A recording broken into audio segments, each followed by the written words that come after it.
भक्त की भक्ति के लिए हनुमान जी ने किया चमत्कार। एक पंडित जी रामायण जी की कथा सुना रहे थे। जो लोग वहाँ कथा सुनने के लिए आते थे वे आनंद विभोर होकर जाते।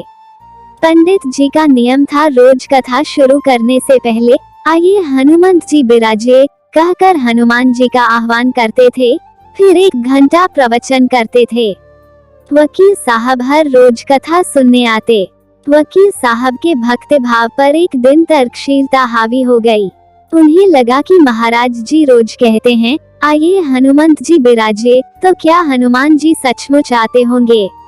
अतः एक दिन वकील साहब ने कथावाचक पंडित जी से पूछ ही डाला, महाराज जी आप रामायण की कथा बहुत अच्छे से करते हैं, हमें आपकी कथा में बड़ा आनंद आता है, परंतु आप जो गद्दी प्रतिदिन हनुमान जी को देते हैं क्या हनुमान जी सचमुच उस पर विराजते हैं।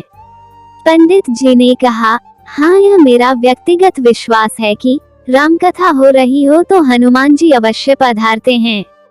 वकील साहब पर तर्कशीलता हावी थी तो वकील साहब ने कहा, महाराज जी ऐसे बात नहीं बनेगी, हनुमान जी यहाँ आते हैं इसका कोई प्रमाण दीजिए। आपको कुछ ऐसा करके दिखाना चाहिए कि हनुमान जी आपकी कथा सुनने यहाँ आते हैं। महाराज जी ने वकील साहब को बहुत समझाया कि भैया भगवान के प्रति आस्था को किसी सबूत की कसौटी पर नहीं कसना चाहिए। ये तो भक्त और भगवान के बीच का प्रेम रस है, व्यक्तिगत श्रद्धा है। आप कहो तो मैं कल से प्रवचन करना बंद कर देता हूँ या फिर आप कथा में आना छोड़ दो। लेकिन वकील नहीं माना। वो कहता ही रहा कि आप कई दिनों से दावा करते आ रहे हैं, यह बात और स्थानों पर भी कहते होंगे, इसलिए महाराज आपको तो साबित करना होगा कि हनुमान जी कथा सुनने आते हैं। इस तरह दोनों के बीच वाद विवाद होता रहा और मौखिक संघर्ष बढ़ता चला गया। अंत में हारकर पंडित जी को कहना ही पड़ा, हनुमान जी हैं या नहीं उसका सबूत कल दूंगा। जब कल कथा शुरू होगी तब प्रयोग करूंगा।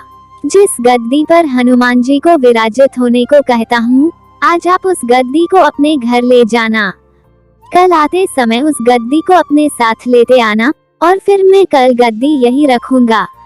सभी दिनों की भांति मैं कथा से पहले हनुमान जी को बुलाऊंगा और फिर उसके बाद आप गद्दी को ऊंचा उठाना। यदि आपने गद्दी ऊंची कर दी तो समझना जाना कि हनुमान जी नहीं हैं। तो वकील भी इस कसौटी के लिए तैयार हो गया। उसके बाद पंडित जी ने कहा, हम दोनों में से जो पराजित होगा वह क्या करेगा इसका निर्णय भी कर लेते हैं। यह तो सत्य की परीक्षा है। वकील साहब ने कहा, यदि मैं गद्दी ऊंची न कर सका तो वकालत छोड़कर आपसे दीक्षा ले लूंगा। यदि आप पराजित हो गए तो क्या करोगे। इस पर पंडित जी ने कहा, मैं कथावाचन छोड़कर आपके ऑफिस का चपरासी बन जाऊंगा। अगले दिन कथा पंडाल में भारी भीड़ जमा हुई। जो लोग रोजाना कथा सुनने नहीं आते थे वे भी भक्ति, प्रेम और विश्वास की परीक्षा देखने के लिए आए। काफी भीड़ हो गई और सारा पंडाल भर गया। श्रद्धा और विश्वास का प्रश्न जो था, पंडित जी महाराज और वकील साहब दोनों कथा पंडाल में पधारे। गद्दी रखी गई।